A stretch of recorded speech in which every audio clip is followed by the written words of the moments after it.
You don't owe non-supportive people answers when they just can't let you be who you are. You don't owe them your time. You don't owe them your peace. You don't owe them your soul. But that can be a challenge for sure because you don't want to end the relationship. Or you may have the thought that if you back off, things could still mend somehow in the future. Beloved, this can be toxic for you and you don't deserve that. Let's talk about this today and how the most powerful thing you can do for you, for those around you, is just be you. Would it be okay if I were to tell you that I am afraid someday? So I call you up and you call me down. Would it be okay? Well, hello and welcome to the FreedHearts podcast. My name is Robert Cottrell and I'm here as always with Susan Cottrell. Hi there. Hi. Welcome everybody. So glad you're here with us. You really are.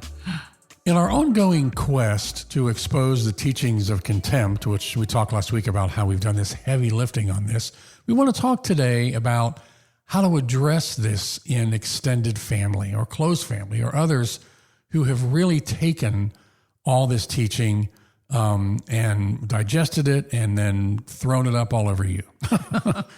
And we've talked about how you don't owe people answers. You don't owe your authorities answers when they can't let you just be who you are. Beloved, you don't owe them your soul.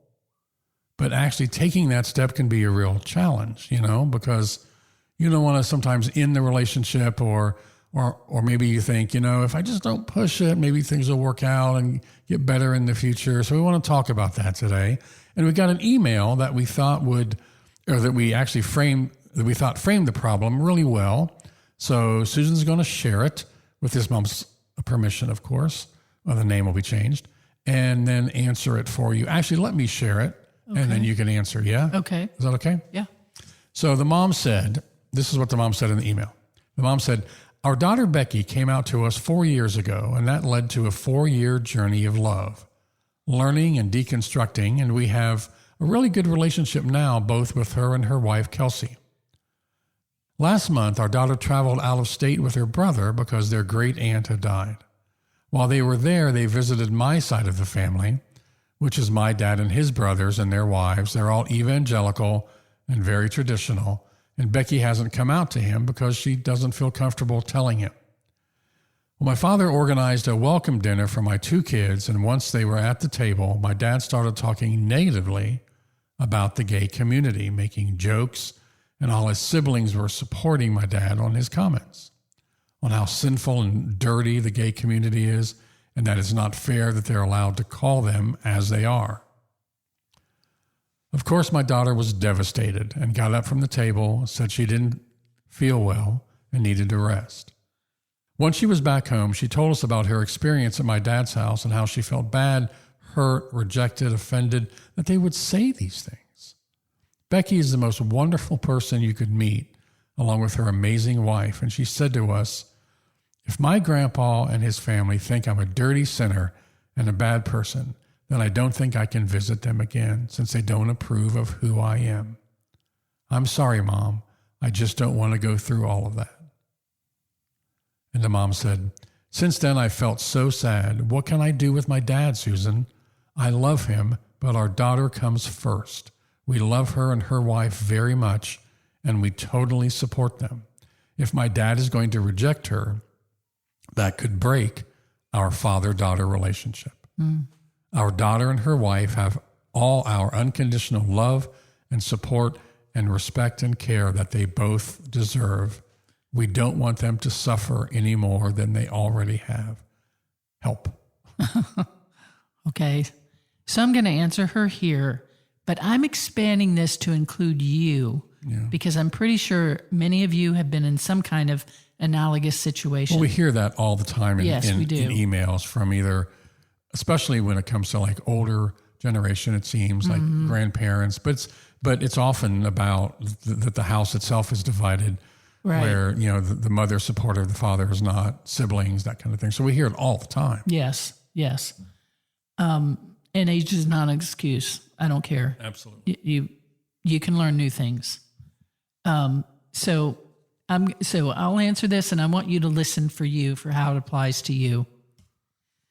I said, what a heartache for you and your sweet daughter and her wife. So sad. Now, here's the deal. First, you are absolutely right. Your allegiance lies with your daughter. Second, she's absolutely right. She does not have to visit him again. She doesn't owe him anything. Also, you don't owe him anything. That may feel harsh, but you've got to protect your daughter, yourself, and your immediate family. Top priority. That said, I could see this being a very good opportunity to have a conversation with your dad. And you don't have to out her to do it. You can say, Becky was hurt by all the things you said about gay people. She has close friends who are gay, and they are none of those things you described. She was very hurt that you would talk about human beings that way, and especially as a Christian. So basically, you take him to task for his unkindness, his viciousness, and see where that goes.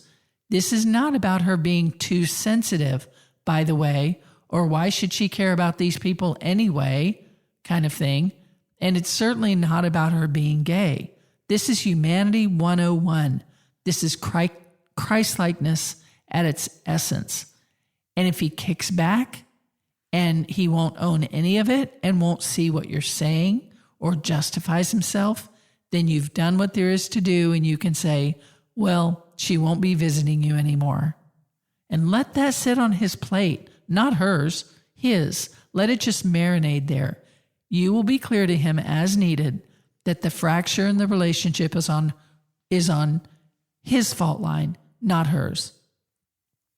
It's possible that he will actually hear you and see what you're saying. That would be great.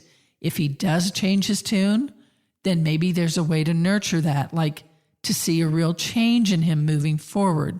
And that would start with an apology to your daughter. And all of this can be under the assumption that it is her friends and community of people that he's blasting. Okay? And he has no business doing that. He can apologize for being so mean and unchristlike toward a community of people he doesn't even know. You don't have to be a woman to be offended by sexist conversation. You don't have to be a person of color to push back against racism. Just being human is enough. Now, it could be this is a good time to come out. Now that she's safely home, it's very good for her that she didn't do it there. But now that she's safe and she's looking at not being in contact with him, she may not really care if they know because, especially now that she sees that she has no real relationship with them. In that case, I would definitely suggest you tell him for her, if you're up for it. With her permission, certainly. Yes, sir. Yes, of course, with her permission. Always. Sorry, yes. That was just want to throw that in there. Absolutely. Just to clarify. Yeah. In fact, in the letter I said, and of course, only if she wants you to. She definitely does not need to have that conversation of either one, even if she's not coming out. She doesn't have to be the one to have that. If you're up for it, you would be the one that could intercede there. Yeah. Because it could feel really unsafe for her. Absolutely unsafe. Yeah. In every way. I could see though if the mom did, it's like, Becky said that you said that gay people are dirty. Uh-huh. Well, I need to tell you that evidently then Becky's dirty. Do you think Becky's dirty? Yeah. You know what I mean? That kind of, it could be powerful, but again, that's a whole different route to go. And Becky's got to be willing to do that. And Becky's got to be willing for her mother to do that. That's what I mean. Right. That's right. Yes, just to clarify. Yeah. And I just want to say too, that if she does decide to come out, she'll need to stay away from any messages from them. Her wife can actually screen that for her from text and emails and phone, because they may respond with rants and verses, and she doesn't deserve that. She doesn't need to listen to that at all. That's right. But again, coming out is not necessary to drive this point home that he was arrogant and rude and bullish and bullying and mean and anti-Christ. And then see where it goes from there. It is also possible that he has had some clue, some inkling about his granddaughter, maybe subconsciously, and he's been waiting for a boyfriend to pop up. Maybe this is kind of his preemptive intervention. What a cruel thing that would be to have a hint, and that's how you respond. Yes. Good Lord. Yes. but it is in keeping with what they've been taught. Yeah. But it doesn't matter. Your response is the same. You want to nip this thing in the bud. And I love what you said earlier about you want to put this back on his plate. This is his meanness, his however bullying. the relationship does or does not move ahead, or if it does it at all move forward, it's on his plate. That's right. That's you know right. what I mean? Yeah. And keep in mind that he is repeating what he's learned. He probably doesn't really even know better, really, which is a shame on the church that this seems to be what the conservative evangelical church has become. You know, he's been taught that this is the Christian response to gay people, but this is not a pass for him. This is not a pass to be mean bullies and then say, well, the church taught me that. People need to know better. But I do understand that it can be hard to get a grip when that's what you've been taught. And, you know, if he doesn't know better, then you, mom, may be just the person to shine a light on this behavior and teach him what he doesn't know.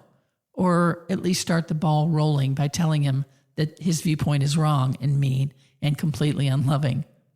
But if he gets mean or abusive to you, hang up. You don't owe him an education here. That part is a gift from you. You don't owe it to him. You just want to call him out on his meanness to your children while they were in his home. And really, that is the most loving thing you can do for you and for your own family. The alternative is to continue like nothing happened. You don't want to do that. You don't want to do that. Or it's just like letting racist or sexist or homophobic jokes or comments go by without comment. It doesn't move things forward.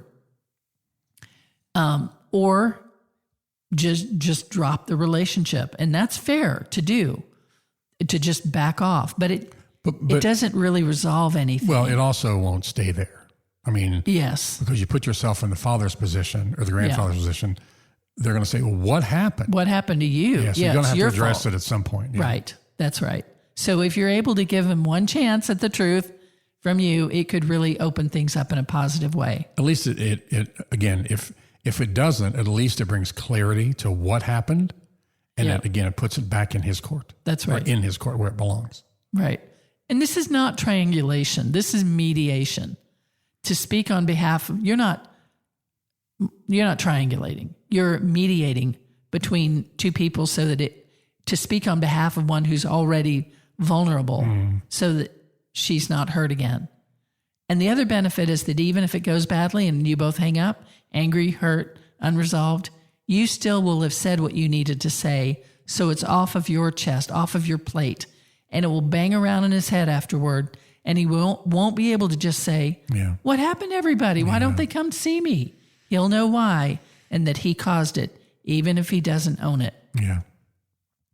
And if someone says she's too sensitive, this is really helpful to know. If someone says she's too sensitive or you're too sensitive, you just say, I don't know, maybe, maybe not.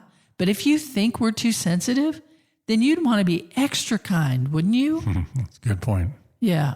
That's good. So again, the queer person should not be the one to take the brunt, to make that call. It's too unsafe. So just, don't put yourself in front of the bus to be thrown under it again, unless you feel strongly that there's something empowering for you in speaking up and that it won't disempower you.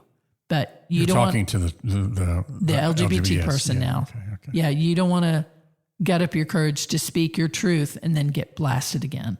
Yeah. So, and you can also write a letter if you want that you don't send, or that you do, or that you rewrite and then send, to express your heart fully. That's something the LGBTQ person can do because it's a step removed. That's like the mediator in a way. You can write some thoughts privately, take 3 deep breaths, and begin to write again and see what encouragement or wisdom Spirit has to offer you. You don't have to be afraid because anything Spirit has to say will be lovely and encouraging. Yeah. But this is a matter of taking your own power back, you as the mom, you as the LGBTQ person, to speak what you need to speak. Yeah. And don't be afraid. Yeah, absolutely. That's an excellent response. Again, this was one email and one response that you expanded on, but we hear this all the time. Yeah. This is a very common situation. So we know a lot of you out there deal with non-supportive, unsupportive, even vicious. Vicious family members and close friends. And so we wanted to help provide some I guess, insights on how you might deal with that. Yeah. And remember, as always, don't waste your time debating people who are committed to misunderstanding you. I just had a conversation with one of our kids about their interaction with kind of an extended family member, and I gave this exact advice: don't waste your time debating people who are committed to misunderstanding you. It can be toxic for you. Mm-hmm.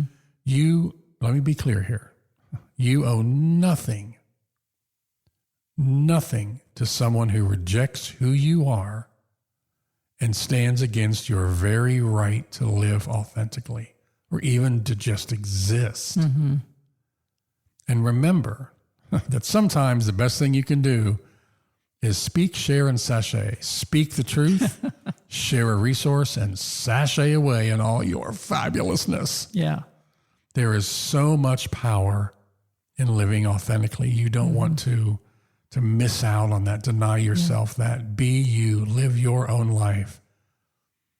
And let that, if it will, speak to their hearts also.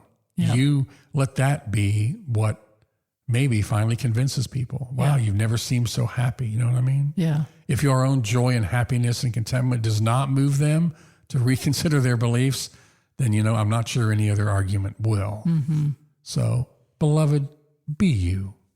Go love and be loved as you are for who you are. That's what you deserve. Don't settle for anything less. We love you. We love you. We'll talk to you next time. Bye. Bye. Would it be okay if I were to tell you that I am afraid someday? So I call you up and you call me down. Would it be okay? You've been listening to the FreedHearts podcast. We have extensive resources and vibrant, inclusive community for you at freedhearts.org. Please just come say hello. If you have questions, comments, or suggestions for the podcast, just email us at podcast@freedhearts.org. Audio engineering is provided by Luke Johnson. The music is provided by our daughter, Hannah Cottrell, who is Grammy nominated. You can find out more about her and her music at hannahcottrell.com. Please share, subscribe and follow on your favorite platform, and support us if you can. Thanks for listening.